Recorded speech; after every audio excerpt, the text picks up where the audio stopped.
Good morning, friends. Happy Tuesday. Let's get back into our Harry Potter and the Sorcerer's Stone read aloud. I hope you all have your Spirit Day gear on. I have my orange hat and yellow shirt for Orange and Yellow Day. Remember, tomorrow is green, and then Thursday is blue, and Friday is purple. All right, now we left off where Harry did get on the Hogwarts Express. He got on the train, and this family, the two brothers in the family that helped him, recognized him. So he really is famous. So let's keep reading, and we'll see what else happens. Harry watched the girl and her mother disappear as the train rounded the corner. Houses flashed past the window. Harry felt a great leap of excitement. He didn't know what he was going to, but it had to be. Yep, that was right. He didn't know what he was going to, but it had to be better than what he was leaving behind. The door of the compartment slid open and the youngest red-headed boy came in.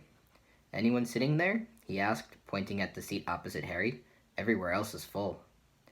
Harry shook his head and the boy sat down. He glanced at Harry and then looked quickly out of the window, pretending he hadn't looked. Harry saw he still had a black mark on his nose. "Hey, Ron." The twins were back. "Listen, we're going down the middle of the train. Lee Jordan's got a giant tarantula down there." "Right," mumbled Ron. "Harry," said the other twin, "did we introduce ourselves? Fred and George Weasley, and this is Ron, our brother. See you later, then." "Bye," said Harry and Ron.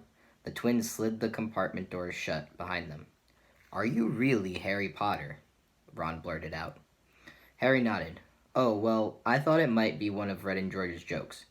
And have you really got, you know?" He pointed at Harry's forehead.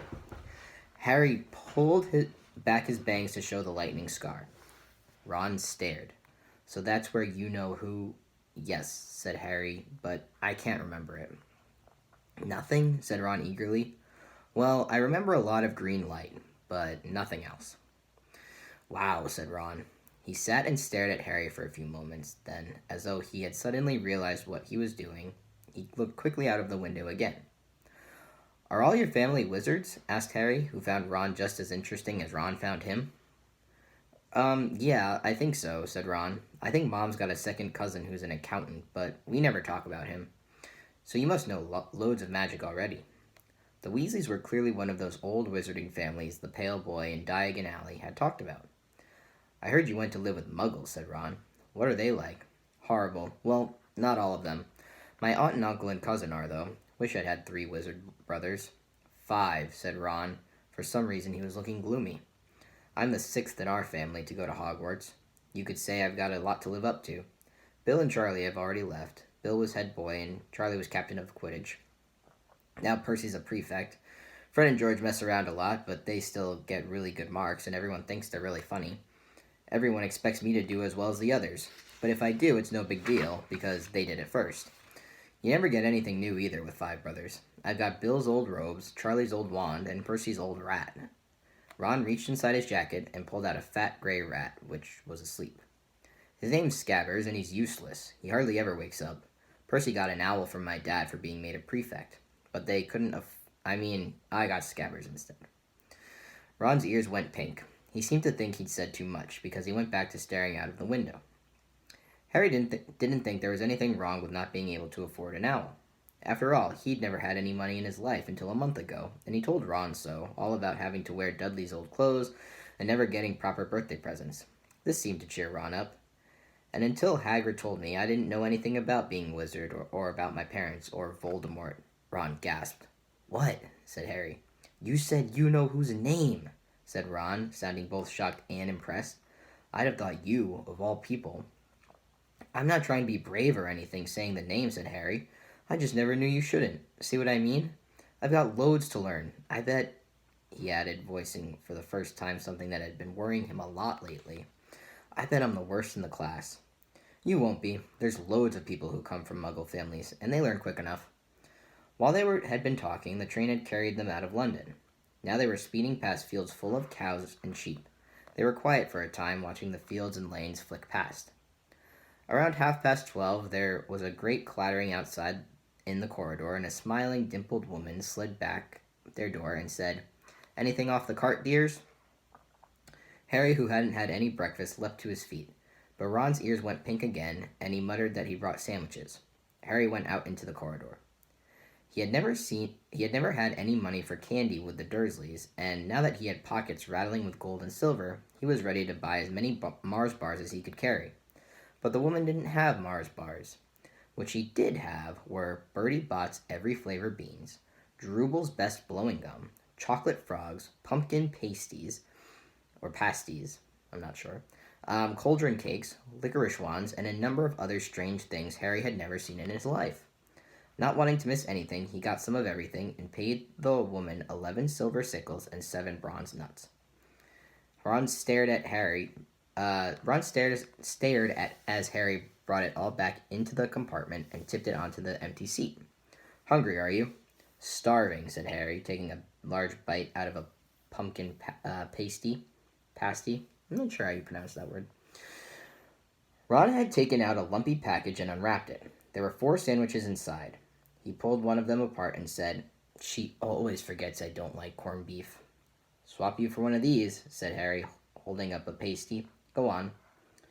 "You don't want this. It's all dry," said Ron. "She hasn't got much time," he added quickly, with 5 of us. "Go on, have a pasty," said Harry, who had never had anything to share before, or indeed anyone to share it with.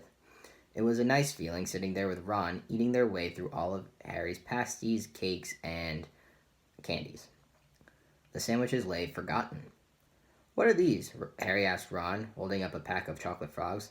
"They're not really frogs, are they?" He was starting to feel that nothing would surprise him. "No," said Ron, "but see what the card is. I'm missing Agrippa." "What?" "Oh, of course, you wouldn't know. Chocolate frogs have cards inside them, to collect. Famous witches and wizards. I've got about 500, but I haven't got Agrippa or Ptolemy." Harry unwrapped his chocolate frog and picked up the card. It showed a man's face. He wore half-moon glasses and a long, crooked nose, and flowing silver hair, beard, and mustache. Under the picture was the name Albus Dumbledore. "So this is Dumbledore," said Harry. "Don't tell me you've never heard of Dumbledore," said Ron. "Can I have a frog? I might get Agrippa. Thanks." Harry turned over his card and read, "Albus Dumbledore, currently headmaster of Hogwarts. Considered by many the greatest wizard of modern times, Dumbledore is particularly famous for his defeat of the dark wizard Grindelwald in 1945, for the discovery of the 12 uses of dragon's blood, and his work on alchemy with his partner Nicholas Flamel. Professor Dumbledore enjoys chamber music and 10-pin bowling." Harry turned the card back over and saw, to his astonishment, that Dumbledore's face had disappeared. "He's gone."